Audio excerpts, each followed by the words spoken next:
Konnichiwa, and welcome to the Samurai Way, the podcast where we dive into the wisdom of the samurai, the art of Japanese living, and the philosophies that help us live with purpose and perseverance.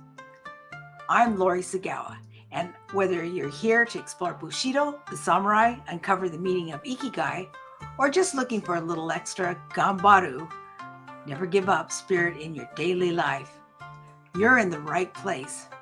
So grab a cup of tea, get comfortable, and let's walk this path together. Are you ready? Let's begin. Konnichiwa, minasan. Hello, everyone, and welcome to the Samurai Way podcast. And today we have a special guest that I'd like to introduce to you, and you will be inspired and actually informed and educated.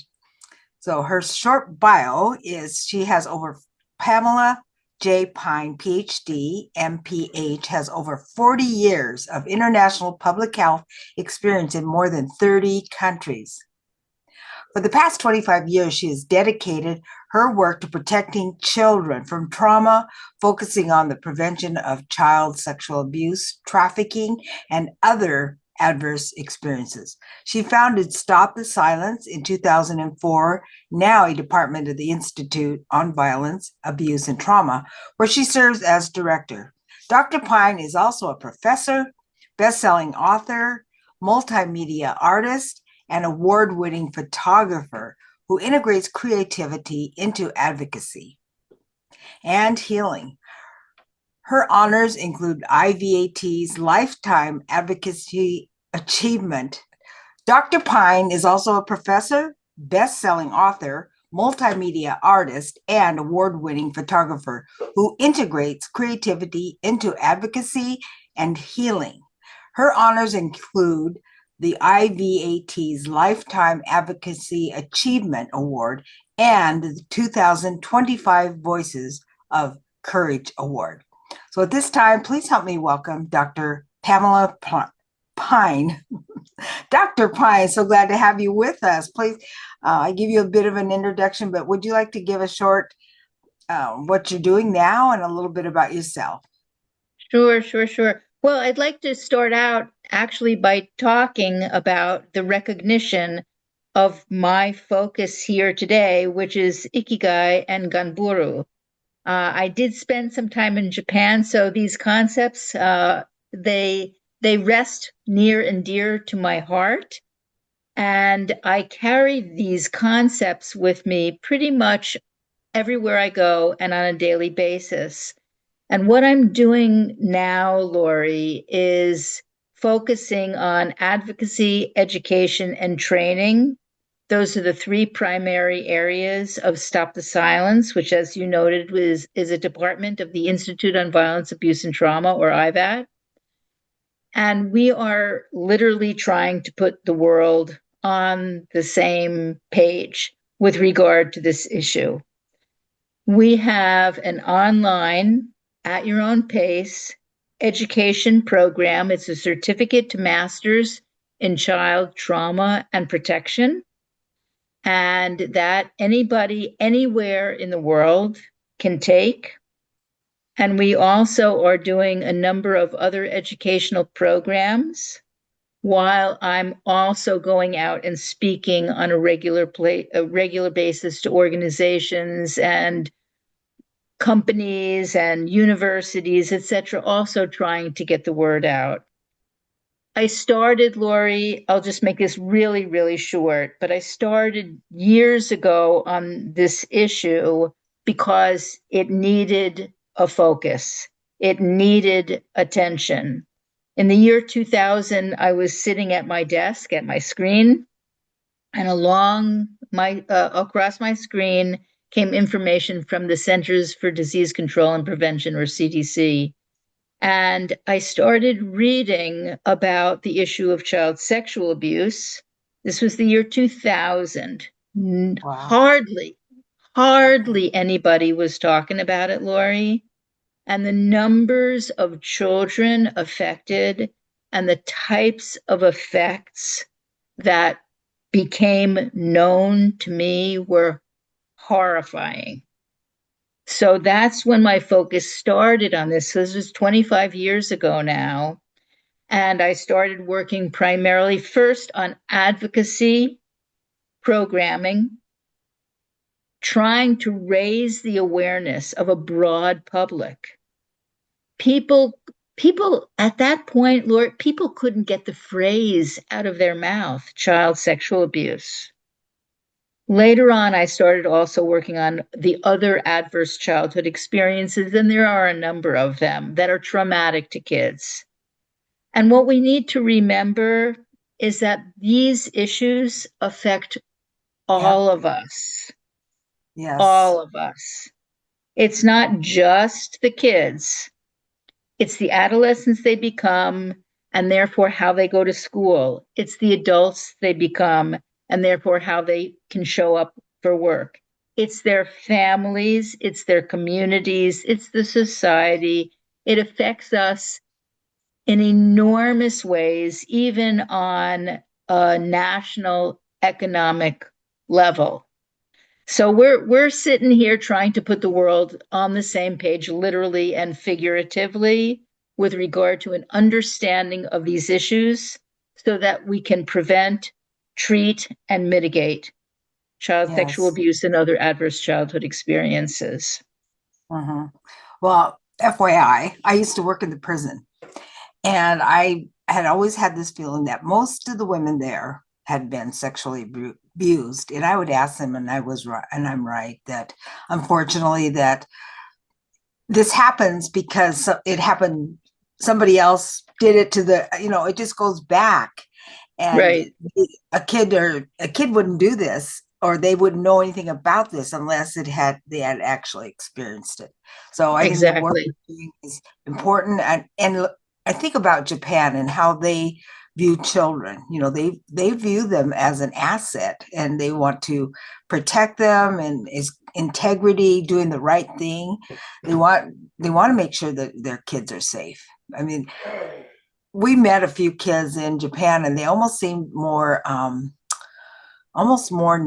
shall we say, naive. They just seem more innocent than some of the kids I've met here at the same age. So I'm glad you're bringing this up, and I know we'll have you back, because like I did with Frank, the suicide prevention, and just happened to come a few months later, but I said, we need to do this on that day. And so for you, we will do it on the day for uh, the National Day for Child Abuse. Absolutely. That's in April. There's a month, and that's April is the month for child abuse awareness.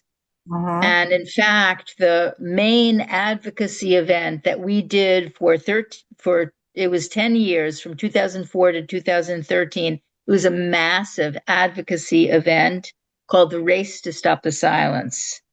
And it was literally a race and a run and a kids' fun run and a walk. And at its height, we had 1,200 people running through the streets of Washington, D.C., with t shirts that said, "Stop the Silence, Stop Child Sexual Abuse."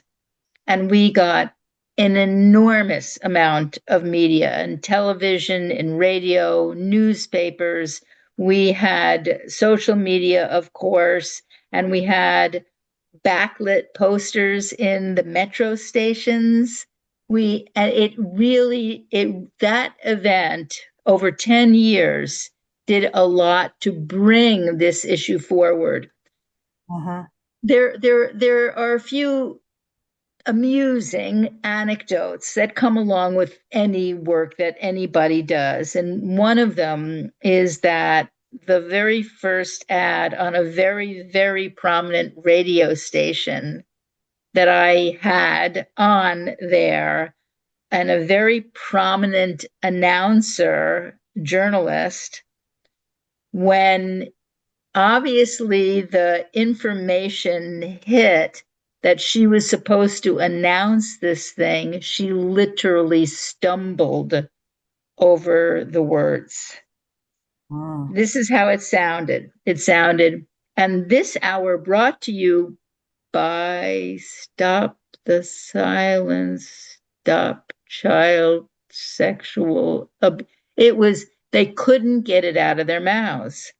And I think that race and all of the work that we've done, the advocacy, the education, the training, has really put it forward in a public way to make it not shameful to talk about. Because after all, the shame is not the survivors. That's not on the survivors. It should be on the people who have perpetrated. Perpetrators. And I used to tell the women, hurt people, hurt people. And that is very, very true. I now know thousands of survivors, Lori. And I will tell you, they're hurt people. And some things that they say and they do, they're difficult. They're difficult to handle, Lori, but I can't tell you. This is something that I say all the time. I can't tell you what kind of person I would have been had I been through the experiences of those survivors. I don't think I would have made it out well. I was a really sensitive kid, like many kids are.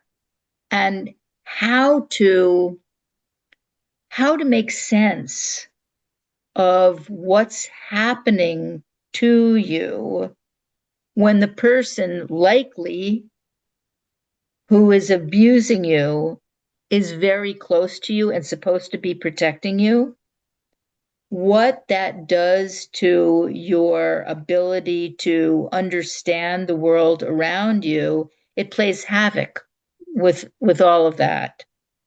And so they grow up. Doing the same. Grow up there. Yeah, they grow up therefore. And there is a skewed understanding of what relationships are and should be. And they are attracted to absolutely the wrong people because it's a dynamic that is inherently understood and felt at a very deep level. It's not a conscious decision. I'm going to get involved with somebody else who's going to abuse me, but it is a dynamic and a psychological understanding and attraction in a way because it's what they've known and it's what they've experienced in the past. Yeah. And so that's why another reason I talk about the Code of Bushido is if you take each, I actually studied my book with the women inmates, and there are so many principles that the samurai live by. And if we would live by that, courage, integrity, you wouldn't do that. That is out of integrity. Benevolence, that's not benevolence. Respect, that's not respect. Honesty, there's no honesty in that.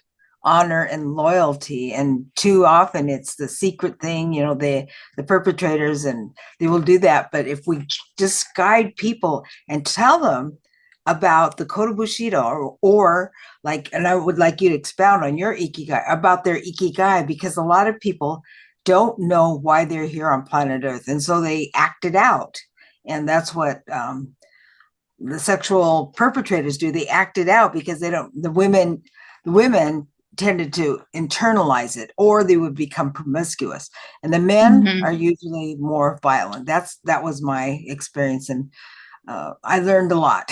So that's why I'm teaching this, is that if people need to have a good foundation, just why, about the moral, your put your stake in the ground. What are your borders? What don't you let into that space?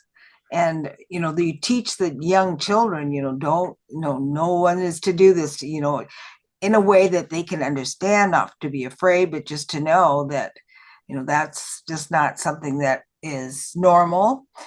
And it's a little bit like this. I just want to share this. I want you to get my sister and I used to walk out in the country, and my mom just literally about a week before, she says, if anybody comes up next to you and wants you to come into the car just because they have candy, do not talk to them.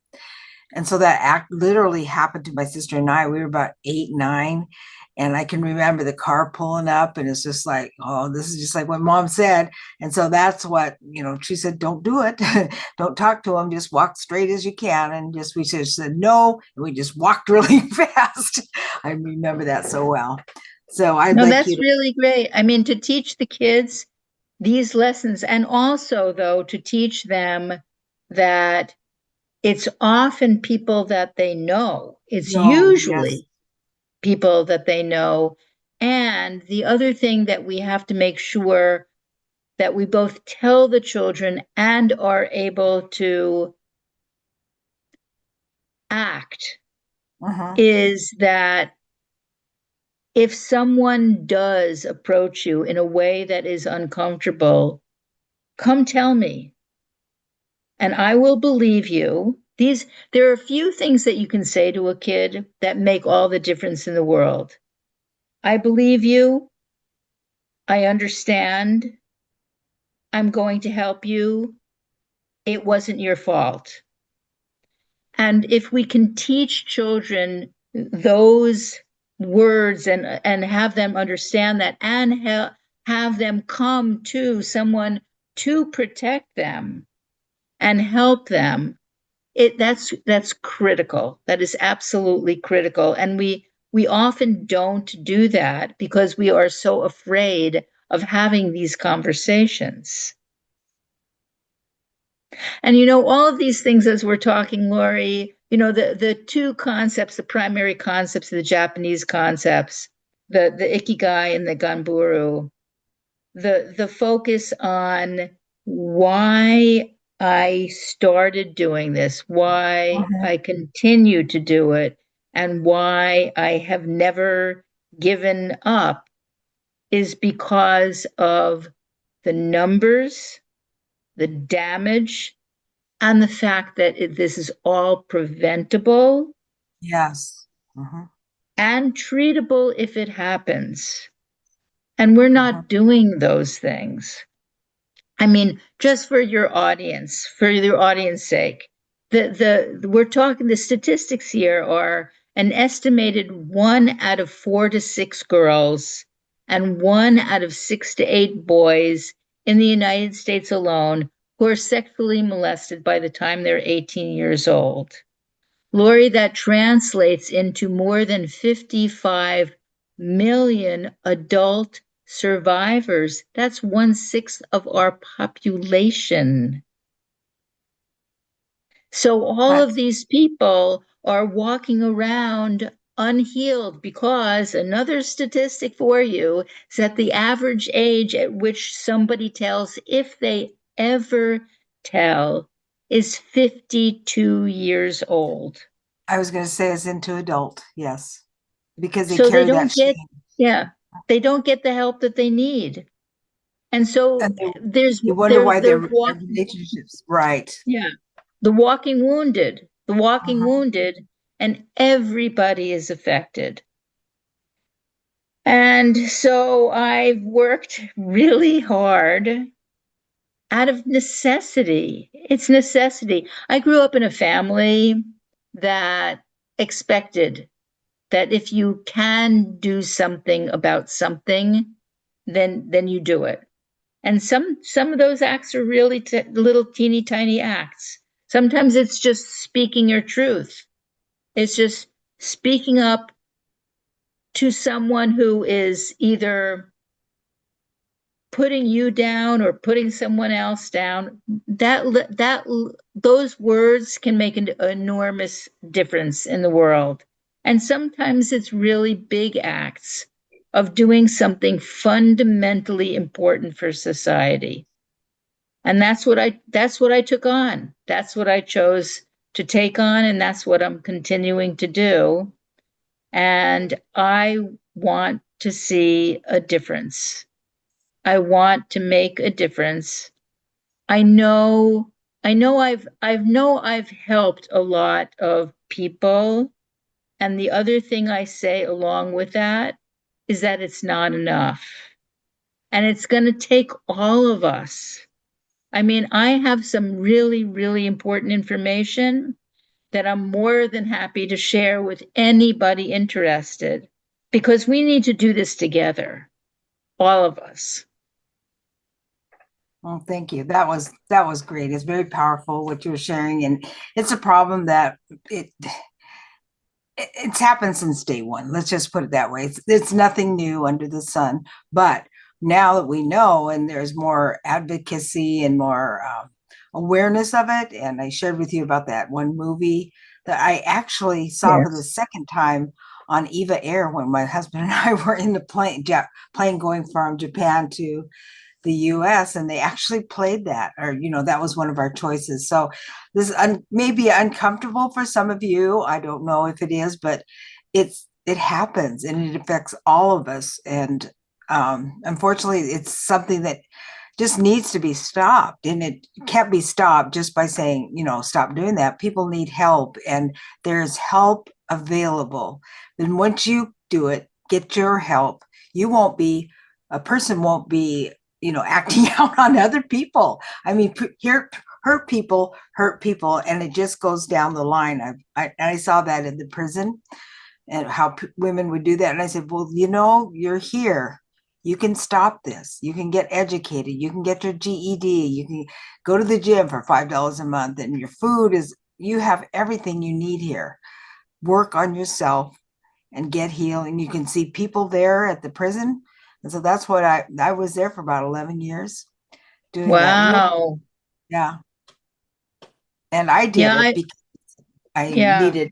needed to give to people, and I myself was struggling, cognitively and everything. So I thought, oh, they're struggling too. And so I went there and worked for about 10, 12 years.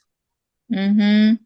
Yeah, I worked in a prison actually for a while as well. I used to do workshops in one of the women's prisons in Maryland. And I agree with you wholeheartedly. So many of them are there because of those early beginnings. I mean, I used to do workshops on domestic violence at that point. This was decades ago. And I used to watch the light bulbs going off in their eyes. I mean, it was just, oh, that's what happened to me. It And wasn't so my we fault. need, yeah. And so we need to get to the people who have already been harmed and help them heal.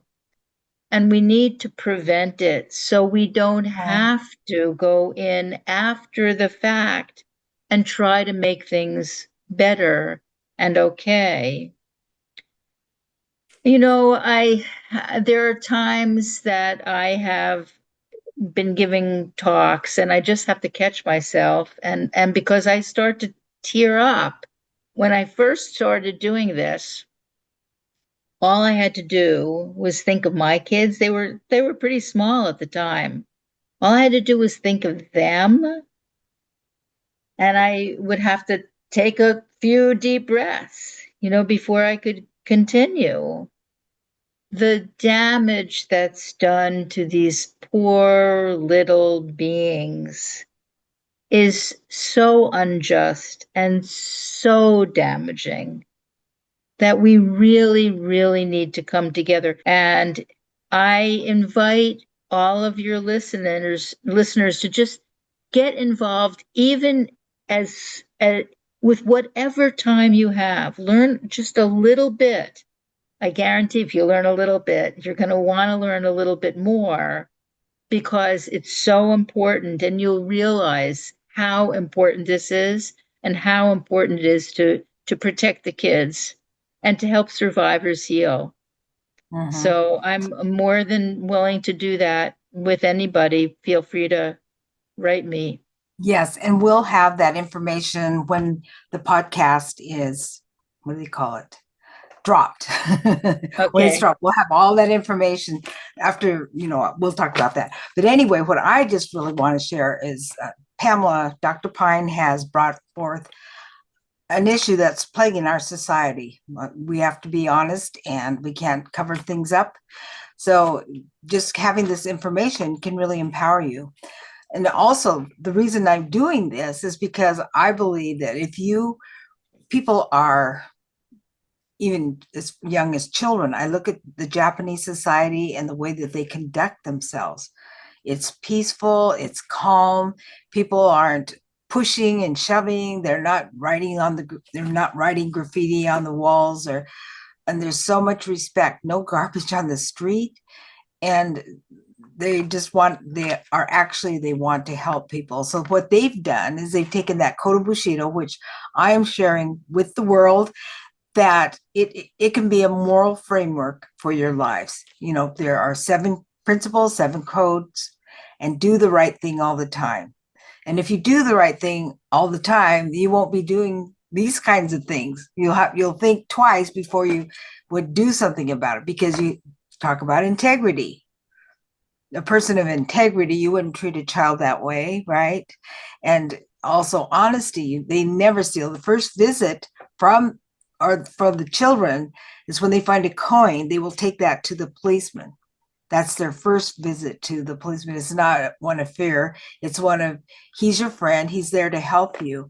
And so much respect, loyalty, be loyal and honest and true, and benevolence. There's so many good principles. And There are, something that really struck me about Japan is the fact that people, and I've done this. I lived there for a year and a half. You can leave your bicycle on a corner and go away for 3 days, and you can come, and it's still there. Try that in the United States. I mean, that was really an eye opener for me. I mean, imagine if we could get to that place here, and on a number of different, in terms of all the things you're talking about, honesty and integrity, and all of, it's in the old books, after all, how we're supposed to live. That's right. And if we actually lived by that creed, the world certainly would be a different place. Yes. Not that any place is perfect. No place is perfect. Japan has its problems, but we can learn so much from Japan and other cultures as well. Yes. We need to do better, for sure. We need to do better. Yeah. The pendulum is swinging back, right? I sure hope so. I sure hope so, because right now I watch the kids, and at least here, not everywhere, but they're growing up in a very different world than I grew up in. And I think that they're frustrated and they're scared. I just heard there was this news report the other day about the real lack of ambition. Not that giant ambition is a great thing, but there's a lack of ambition. Why?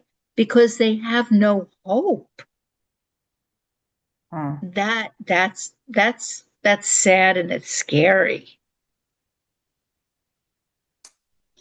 So we got to give these kids hope. We got to give them safety. That's right. Yeah.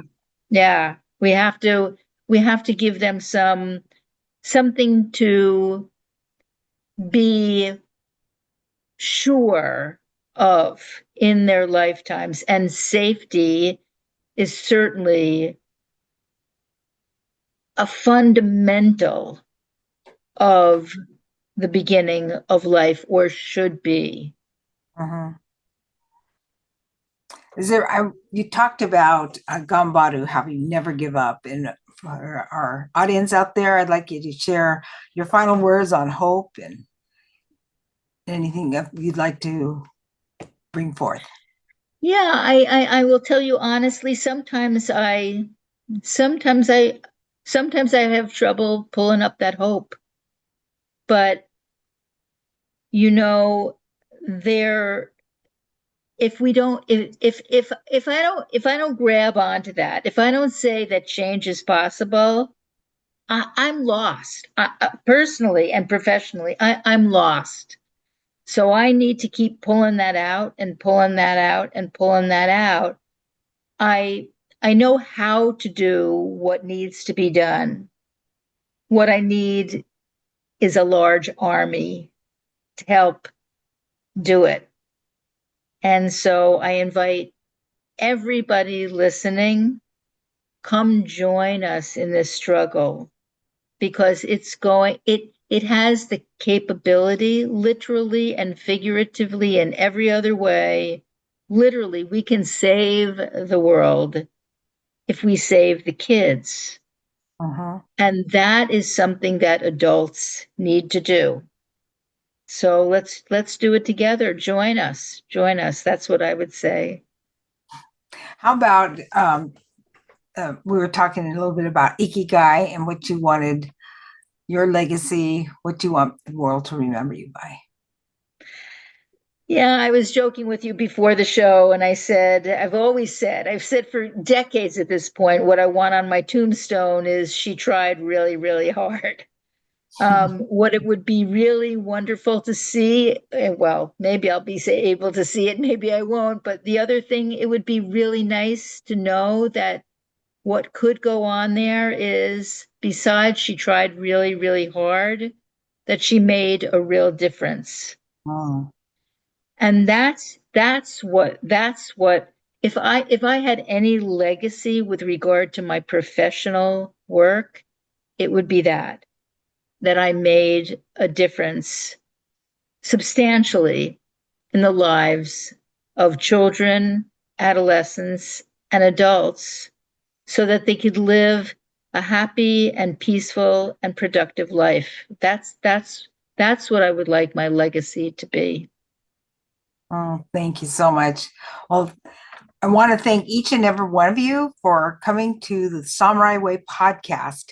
And I have to say, I'm really excited to have Dr. Pine back to talk about this problem that is, well, actually, it plagues the world, doesn't it? So Absolutely. it plagues the world, but there's hope, and that's why I tell people about the code of Bushido: courage, integrity, benevolence, respect, honesty, honor, and loyalty. And I used to ask the women, if that happened, would we have to lock our doors at night and have alarm system and so many police force, and would there be so many problems? And they all looked out, no, there wouldn't be as many. So there is hope, because I believe the pendulum is swinging. The age of anything goes, I think, is kind of ran its course, and now we're really reminded that there are consequences for everything, and we want to make the best decisions, so we have the best consequences, and we can live peaceful, happy lives. So that's a wrap for today. Thank you so much for joining us, and just continue to walk along the path of the samurai. And that's a wrap. And that's a wrap for today's episode, The Samurai Way. I hope you found a little inspiration, a new perspective, or just something to reflect upon as you go about your day. Now remember, the samurai spirit isn't just about history. It's about how you show up, face challenges, and live with purpose. Whether it's Ikigai guiding your path, or a little extra Ganbaru pushing you forward, keep walking strong.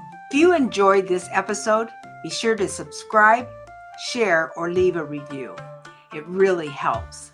And if you've got some thoughts, questions, or you just want to connect, just contact me. So until next time, stay focused, stay determined, and keep living with purpose. Mata ne.